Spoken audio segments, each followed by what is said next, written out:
Chers compatriotes congolaises et congolais, chers Africains et amis du Congo, chers compagnons de lutte, je vais me souvenir du 30 juin 1960 comme la date historique qui marque une étape décisive dans la conquête de la libération totale du Congo. 58 ans après l'indépendance de la République démocratique du Congo, la date du 4 janvier 1959 a été la poudrière nécessaire à l'explosion du peuple congolais pour sortir du joug colonial, de prendre conscience que la liberté est une aspiration profonde et un droit universel. La résistance est née.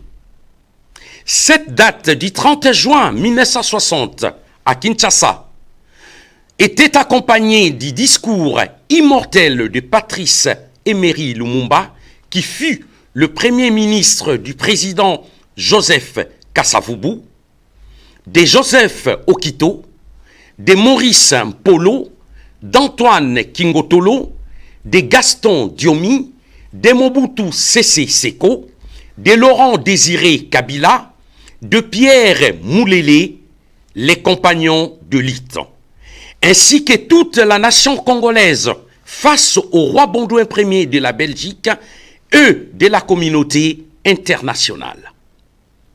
Son message était d'autant plus vrai en 1960 qu'en ces jours du 30 juin 2018, car la résistance de la diaspora menée par le RCK, le résistant combattant du Congo, est enflammée par le flambeau qui nous a été légué pour combattre cette gangrène d'occupation néocolonialisme laissée par les colons en quittant l'Afrique. Les RCK, le résistant combattant du Congo, rend un hommage éternel ce 30 juin 2018. Ce jour restera gravé à jamais dans nos mémoires. À tous les martyrs qui sont morts avant, pendant et après notre indépendance. Et rappelle toute la résistance à ne pas oublier que c'est par la lutte qu'elle a été conquise. Cette même lutte que nous menons tous les jours, une lutte ardente qui doit être idéaliste, car les pouvoirs sanguinaires d'occupation a réussi à mettre sous terre plus de 12 millions de Congolais. Les régimes illégitimes et illégaux de la Kabylie gouvernent avec poigne par l'imposteur criminel Joseph Kabila et voudraient que les Congolais, une fois de plus, tombent dans ces pièges d'élections présidentielles triquées d'avance où lui seul ou un de ses frères qui sortira vainqueur. Cette lutte ne nous épargnera pas. Elle prendra nos forces, nos espérances, mais nous devons rester constants et déterminés avec notre idéologie et nous battre jusqu'au bout en employant tous les moyens constitutionnels, voire même par la révolution populaire. Tant de guerres, des souffrances, de massacres, des viols, un génocide sans nom, d'injustice, de dictature, des famines, d'expropriation de nos richesses, d'humanité ont mis beaucoup de colère et de frustration, de douleur dans les cœurs des hommes et des femmes qui se battent pour reconquérir la souveraineté nationale du Congo. Le pouvoir a toujours appartenu au peuple, car c'est cette puissance spirituelle et ancestrale qui nous permettra d'atteindre nos objectifs.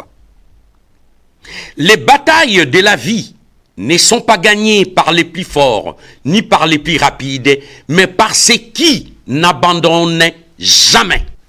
Les institutions et la classe politique congolaise corrompue et complices sont inefficaces et ne pourront pas chasser cette occupation.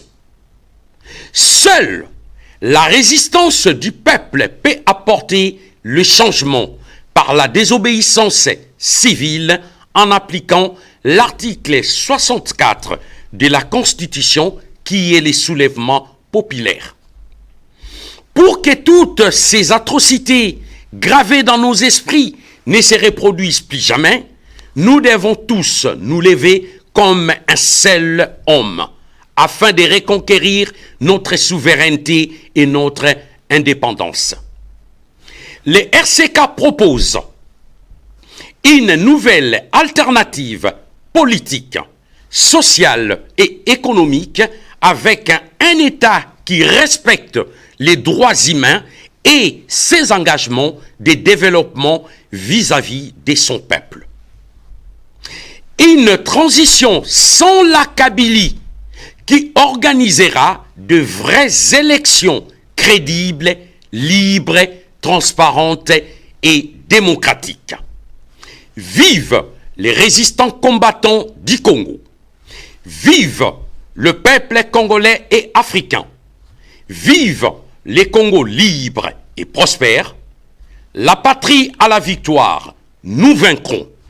Ingeta, Ingeta, Ingeta, je vous remercie.